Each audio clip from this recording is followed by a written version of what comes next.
Passport জালিয়াতির তদন্তে এবার ইডির নজরে ইমেল এবং গুগল ডেটা। পাসপোর্ট সেবা কেন্দ্র সংলগ্ন দোকানের তল্লাশির পর জিমেলের তথ্য সংগ্রহ। 5 বছরের জিমেল ও গুগলের তথ্য নিল এনফোর্সমেন্ট ডিরেক্টরেট।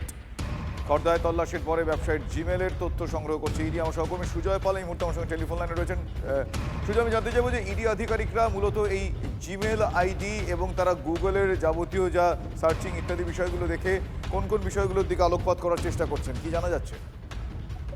দেখো, সম্প্রতি পাসপোর্ট সেবা কেন্দ্রের পাশের একটি দোকান এবং তার পাশাপাশি গতকাল খড়দায় যে তল্লাশি চালিয়েছিল ইডি, সেই দুটি জায়গা থেকেই সেখানে ডেস্কটপে বা ল্যাপটপে ব্যবহৃত 5 বছরের জিমেলের ব্যাকআপ এবং যে গুগলের ডেটা ডাম্প করে তারা নিয়েছেন। তার কারণ তদন্তকারীদের বক্তব্য, গত 5 বছরে কাদের কাদের পাসপোর্ট সংক্রান্ত আবেদন তারা করেছে এবং সেই আবেদনে কি কি নথি ব্যবহার করা হয়েছে, কারা কারা তাদের সঙ্গে যোগাযোগ করেছিল, কারণ এরা অন্যতম এজেন্ট হিসেবে কাজ করতো বলে জানতে পেরেছেন তদন্তকারীরা।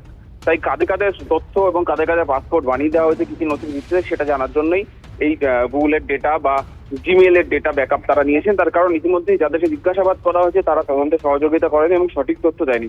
তাই ডিজিটাল ডিভাইস বা এই ডিজিটাল ডেটার মাধ্যমে তারা তদন্তে এগিয়ে নিয়ে যেতে চায় এবং গত 5 বছরে সেই ডেটা সংগ্রহ করে ইতিমধ্যেই তারা ফরেনসিকে পাঠাচ্ছে। সেখান থেকে এই সংক্রান্ত তথ্য তারা সংগ্রহ করবেন এবং তথ্য এলেই পরিষ্কার হয়ে যাবে যে কাদের কাদের এবং কি নামের ভিত্তিতে তাদের সেই পাসপোর্ট আবেদন করা হয়েছে এবং তারা কোথাকার বাসিন্দা, কি কি নথি জাল করা হয়েছে, সমস্ত বিস্তারিত তথ্য তাদের হাতে চলে আসবে। বিষয়গুলো তারা ট্র্যাক করতে চাইছেন এই ডেটা ব্যাংকে। অনেক ধন্যবাদ।